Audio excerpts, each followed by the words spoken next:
Julius Caesar's self-entitled divinity began in his travels to the east, which began after he fled Sulla's assassinations of people associated with Caesar's uncle Marius.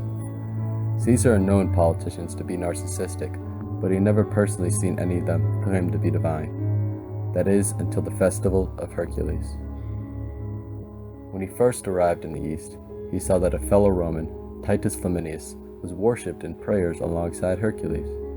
Caesar soon would receive similar honors, feeding his growing desire for self-worship. His confidence was evidenced in an endeavor shortly thereafter. When he was captured by a group of pirates, he claimed that he would crucify every single one of them, and that his ransom should be raised from 20 talents to 50 talents.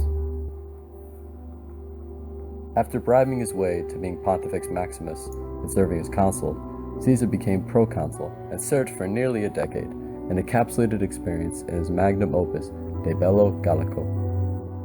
The accounts of his accomplishments were fairly unbiased initially, but transitioned to incorporating religious embellishment, and he soon would attribute all of his defeats to his subordinates, such as in the attempt to conquer Britain.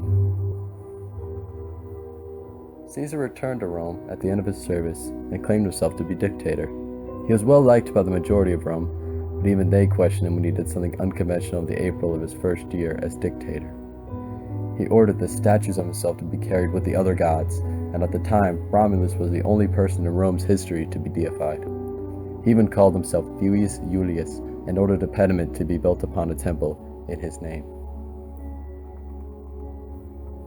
Cicero, a former friend and foe of Caesar, and Suetonius were shocked to see what Caesar did next.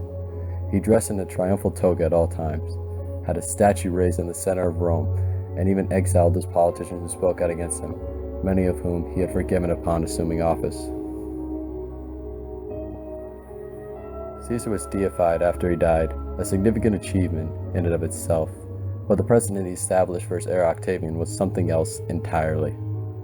In the midst of Caesar's funeral games, a comet raced through the sky, which was perceived as the divine ascension of his spirit.